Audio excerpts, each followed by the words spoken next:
See, them little old gloves will keep your hands warm or clean. This is my own idea right here, because I don't like to mess with them after they're black.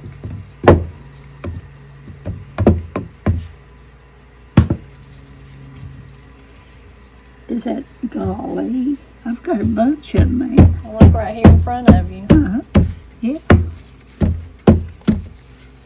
How long does it take them to dry in front of the stove? About a week. And then you get them real dry. And then you crack them out. Yeah.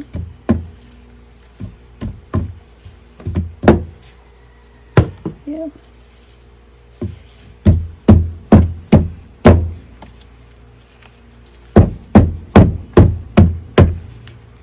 I said, I'm just thrilled. I just love to do stuff like this. Some people wouldn't like it, but I do.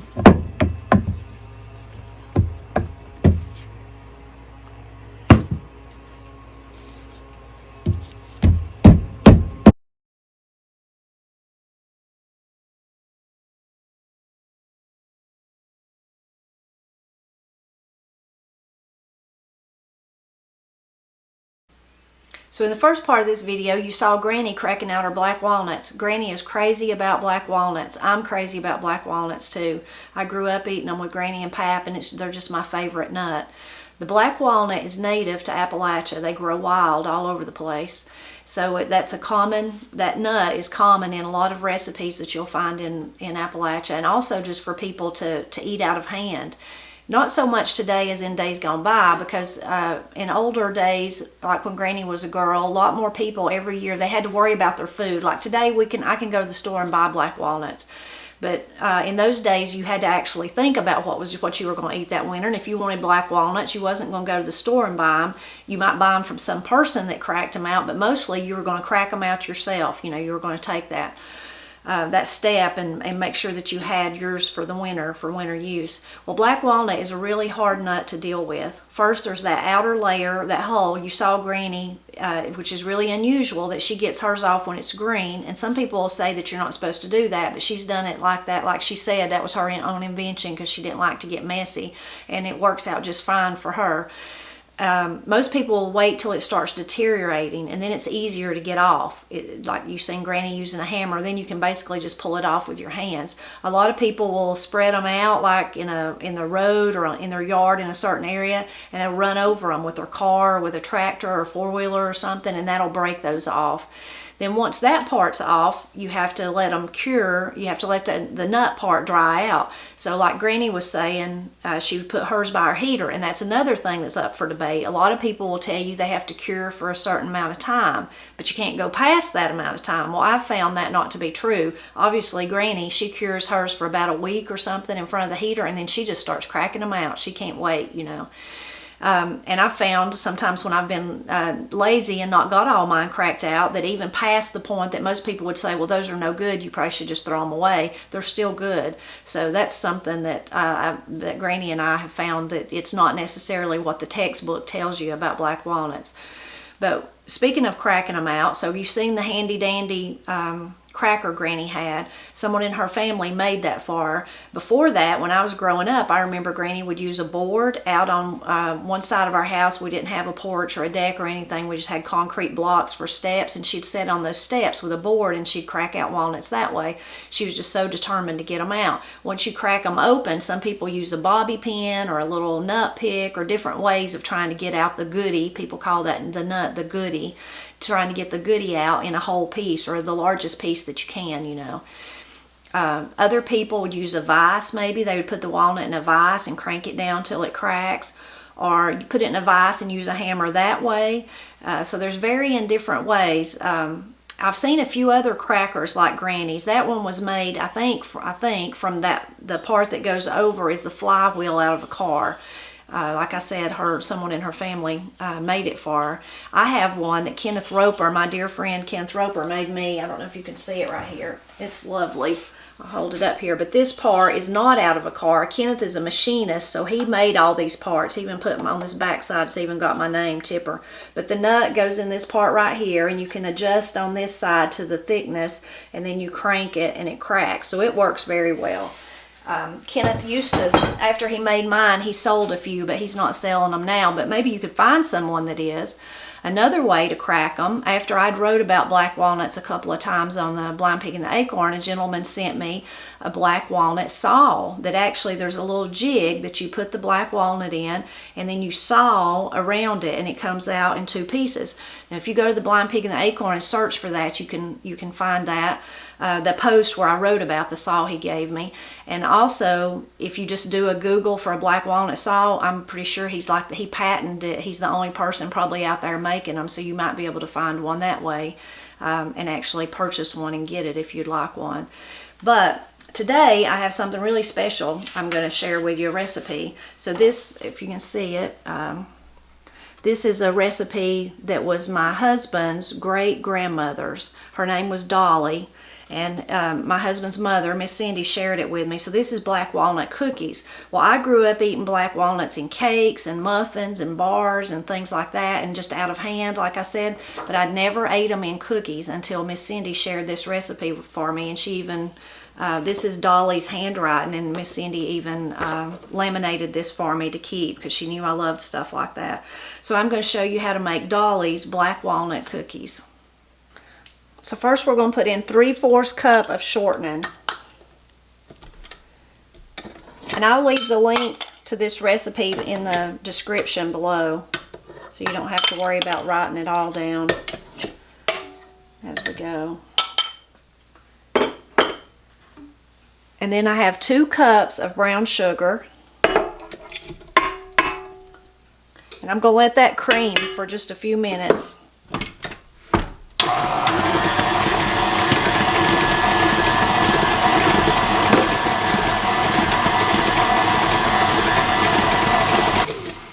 Okay, the brown sugar and the shortening have creamed together, and now I've got 2 beaten eggs, and I'm going to add the eggs, and I'm going to mix well again.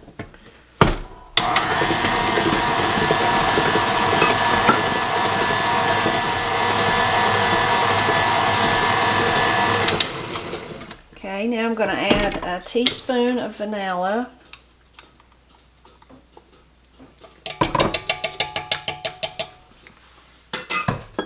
And a whole cup of black walnuts.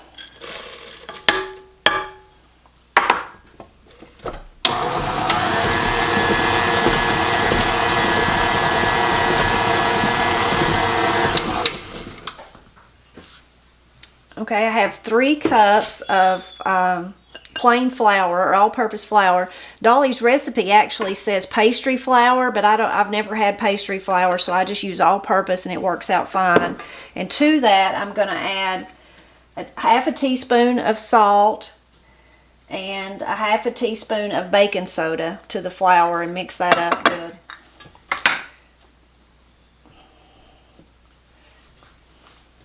Then I have a half a cup of evaporated milk. If you don't have evaporated milk, you could use heavy whipping cream, half and half, or even just milk, I think would be fine.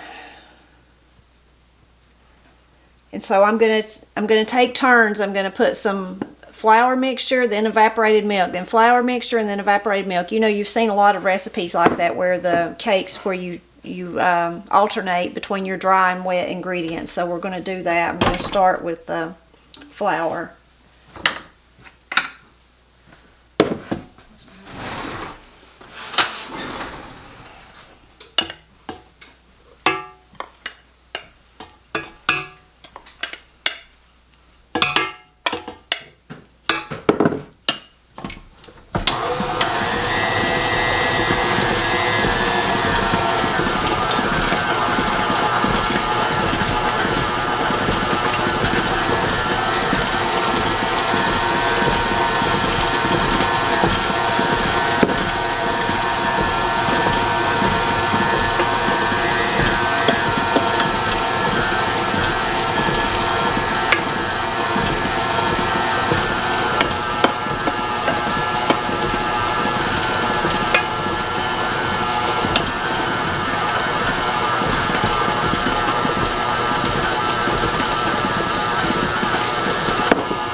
I'm going to add the rest of the flour, and I'm sure you won't be as messy as I am. I'm pretty messy sometimes.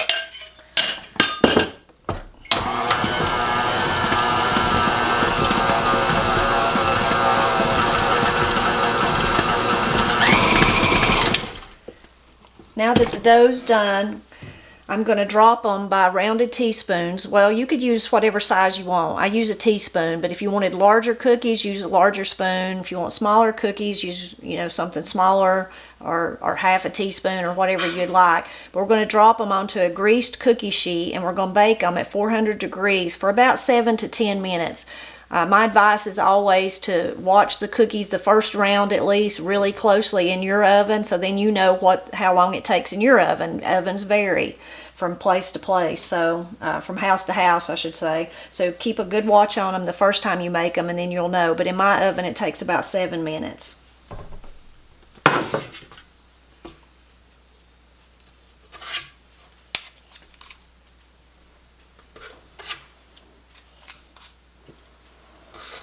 Another thing about this dough that is really handy that Dolly had not noted on her handwritten recipe was that if you don't want to make all the cookies in one day, or maybe you want to make the dough ahead of time and then have fresh cookies when company comes, is that you can put the dough in the refrigerator and then just use it as needed.